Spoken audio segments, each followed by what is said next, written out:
Hey, what's up? This is Ill Factor from beatacademy.com. Excited you're here. In this video, I'm going to be sharing some music production tips while recreating the beat in MGMT's Little Dark Age. So let me go ahead and share with you the finished product.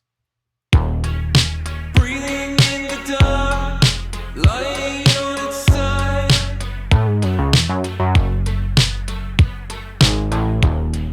The ruins of the day, painted with a scar.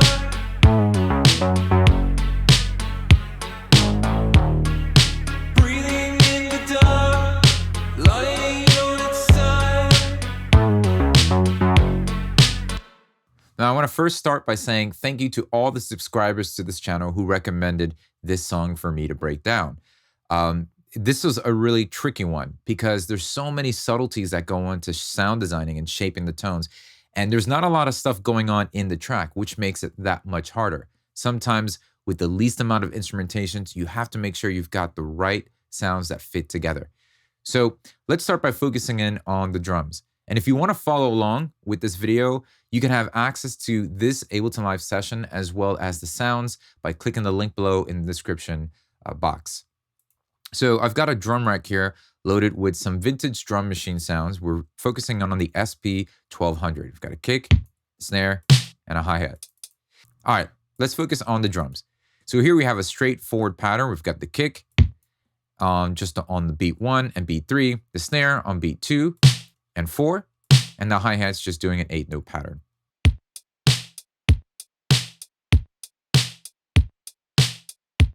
Pretty straightforward.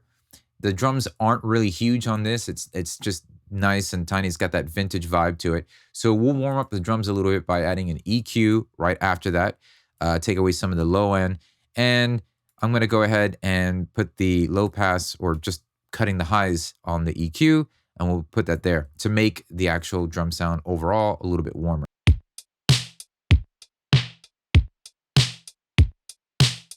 Right there is about nice.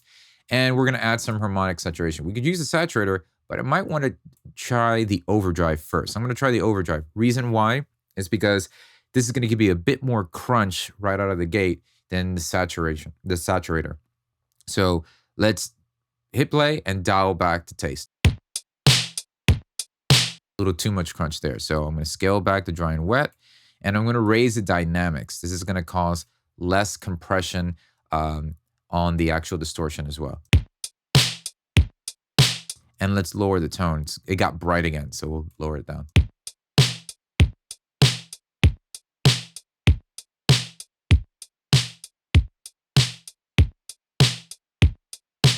Add some really nice character and tone by putting that overdrive on there. All right, now let's focus in on the bass line. It's a real key element here in this track, and we're focusing on the verses right now, the verse progression.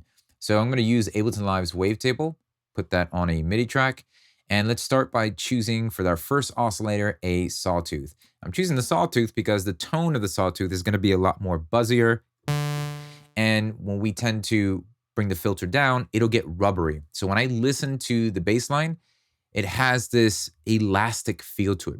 I call it a rubbery but warm type of bass. So sawtooth will kind of get you close to that tone.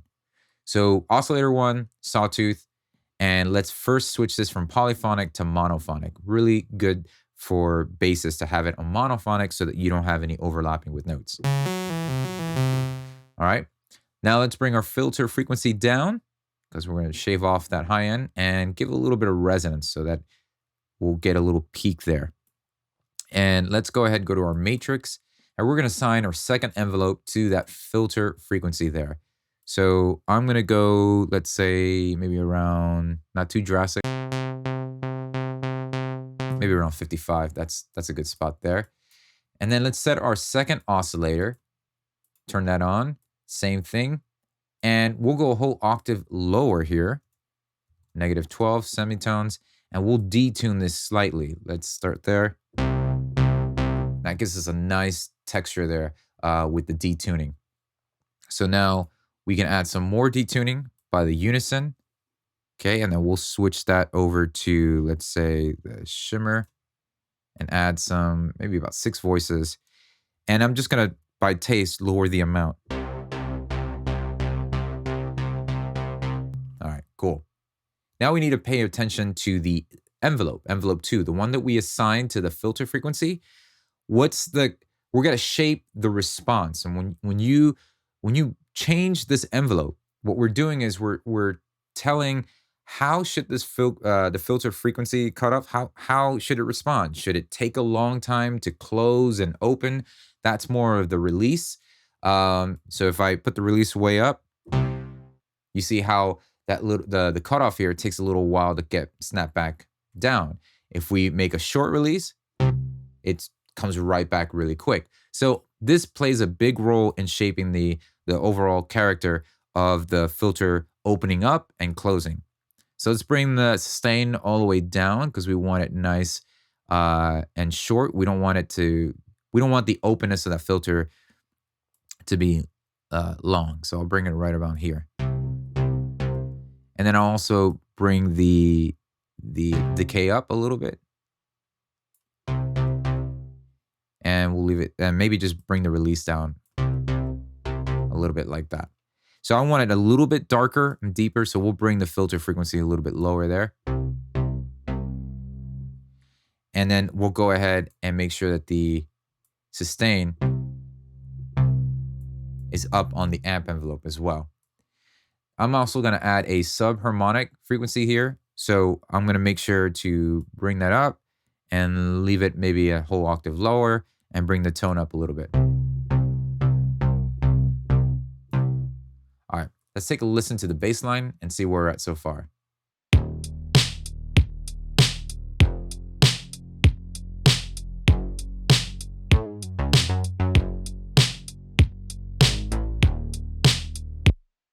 Not bad. Let's make some adjustments here. I'm gonna go and give a little bit of glide so that when we hear this run right here with these notes, we're gonna get a little bit of gluing from one note to the next. So I'm gonna give a little bit of glide, then go to the amp envelope and lower the sustain a little bit and increase the decay. So let's go to the amp envelope, bring the sustain down, maybe right around here, and bring the decay out a little more.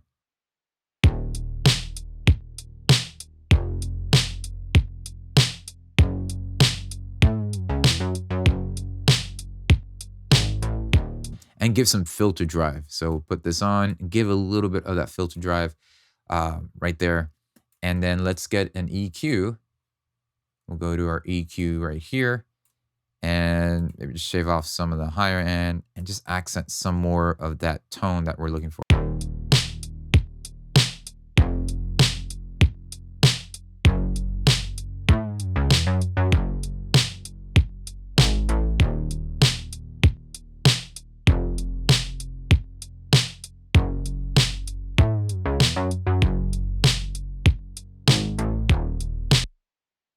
Next, let's go ahead and focus our attention on that arpeggiated synth we hear at the beginning and throughout the verses of the song. So for that, we're going to be using Serum, and I have a MIDI instrument, the arpeggiator, before the Serum here, and that's going to create that nice chord eighth note interval trigger. So without the arpeggiator, we listen to the chords, we just get the chords being played once, and then that's it.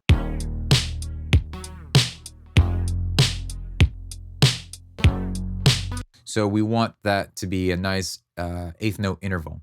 So let's go ahead and turn the arpeggiator on, and now listen to the pattern.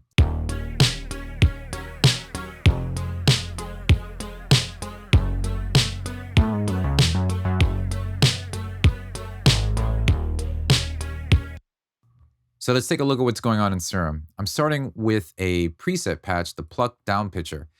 And it's got a couple things going on, so I'll walk you through what's happening in the patch. We start off with oscillator A as a simple sawtooth waveform, but then we go ahead and choose in the warping section the PWM, the pulse width. We're going to adjust that pulse width. And as you can see here, it changes that sawtooth when we change this parameter. So what we're going to do is route this to LFO1. So just clicking, dragging LFO1, and we're giving this nice cool little curve here, and we're setting the trigger. We're having it happen so that every time the note is triggered, it will also trigger this LFO from scratch. So let's play this.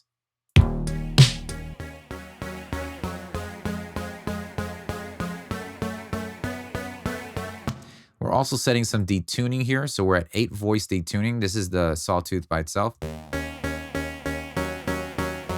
We're going to set it to 8 voice and do some slight, just bring the detuning down and the blend between the main and the detuned voicing, bring it down a little bit. And then we're also changing the warping position just right about here. Then I'm going to go to the first envelope and we're going to shape the actual tone or the character of this. So we're going to bring the sustain all the way down.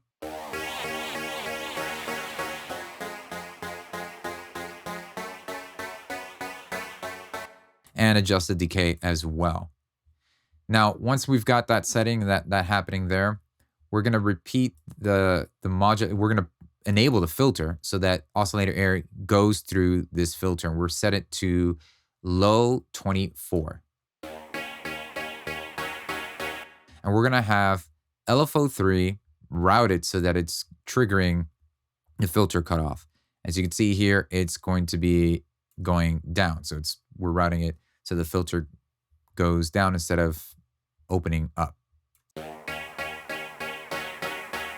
And the same thing here with the LFO. We're also going to leave it on to trigger so that it's triggering this LFO every time each note is being played.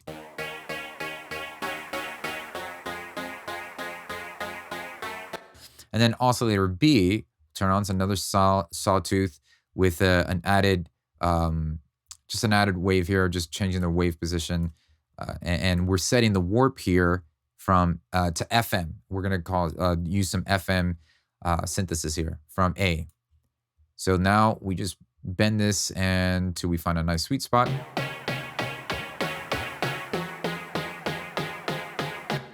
And I'm also going to be routing this to LFO1.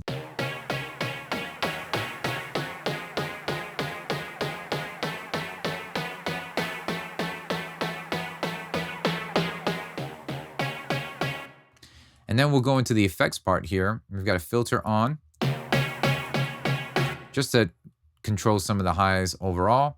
And phaser is a big key here. It's going to give us a nice characteristic of that tone.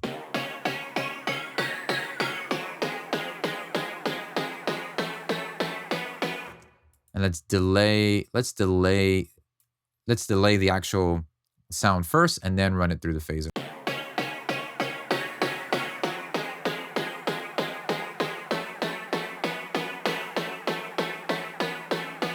And add some of the hyperdimension after that. Then I'm going to use an EQ right after that just to carve out some of the low end.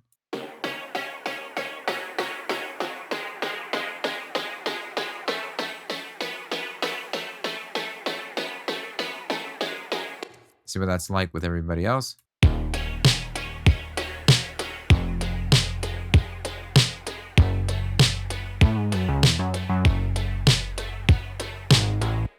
And maybe add some compression, some sidechain here so it ducks a little bit every time we hear the kick. So I'll go to the drum rack and go find the kick drum and let that be the source of the sidechain.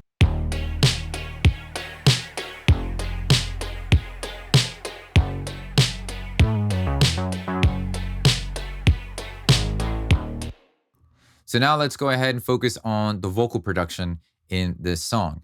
So I recorded my own vocals here. I'm going to walk you through step by step of how to recreate that vocal texture and sound that you can hear in this. So we start off with a gate to eliminate any unwanted background noise. Not too sharp. I do want some of the ending of my phrases to be heard. Breathing in the dark. Hey, don't hate. I know I sound like a dying yak, but just deal with it. So I'm definitely going to get some tuning involved. So I'm going to use the Waves real-time tuning. Make sure, fix any pitchy issues that are going on. And then we have a Fab Filter EQ just to eliminate some of the low end, low mid, and give a little shimmer and brightness to the vocal. Breathing in the dark, lying on its side. All right.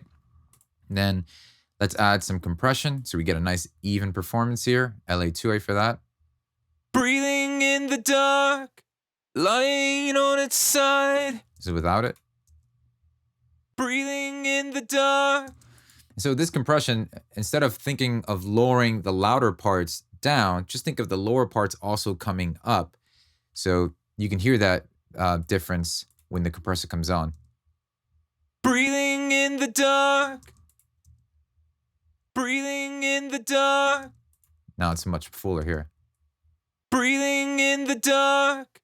All right, so we've got that. Then some de-essing to tame some of the highs and the sibilants that are happening here.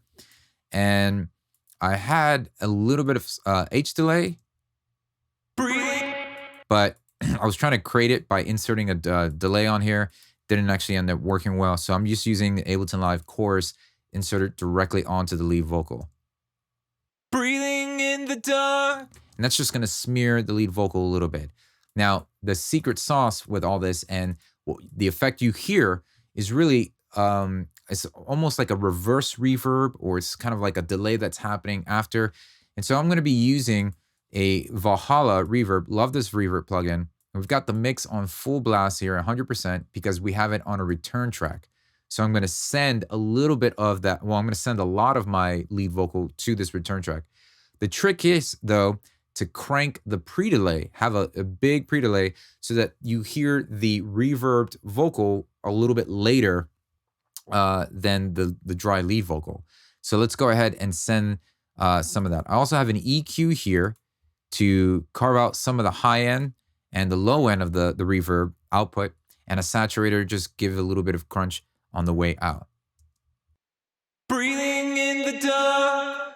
Lying on its side. So the settings here, I've got the sanctuary on the mode, and then just lowering the decay, just about 49 seconds of decay. So short decay, but the secret is that pre-delay. Look what happens when we bring the pre-delay down. Breathing in the dark. Right? You get more of a sense that the reverb is present. So we want a little bit of the reverb. We want the reverb to happen after we hear the dry, but exaggerate it. Breathing in the dark. Lying on its side. And once I've gotten the lead vocal and I'm sending that to the reverb, I'm gonna go ahead and double the lead vocal here. That's what this group is. So I've got another double take here. The same exact, so I'm singing unison, the same exact melody line. And I've got two of those, 1, 2. Now, typically I would pan them hard left and hard right, but in this case, I'm using it dead center so that it causes more of that chorusy effect. Breathing in the dark. Lying on its side. And we have just some tuning for each track here, each vocal. So I'm doing tuning, taking a little bit, taking some of the low end off of each track here with just the EQ. Then I'm gonna treat both of these grouped together with another EQ, a little bit of highs, some more low mids taken away, and just some compression here with the stock Ableton Live compression, and a chorus here. Breathing in the dark. Lying on its side. So I'm trying to smear it a little bit, and then we'll send it to the same reverb.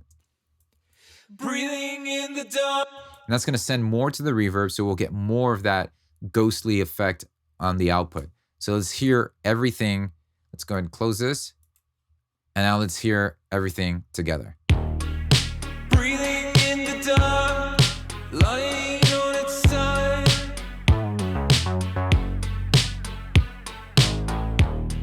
The ruins of the day, painted with a scar.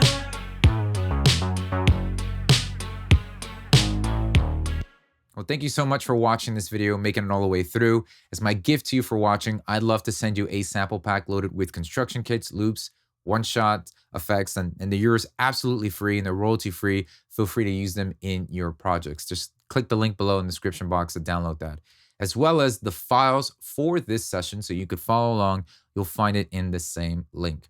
Now, this video was inspired by those of you who are subscribed to this channel and requested me to do this, but much more than just inspired me to do this video, it's also inspired me to create a course called Producing Indie Pop, capturing the sound that you can hear on many of your favorite artists, including M83, Mgmt, Tame Impala, and so many other artists that are in this lane. So I'm actually in the middle of filming and creating this course. And you can expect to see this course arrive soon within the next couple of weeks.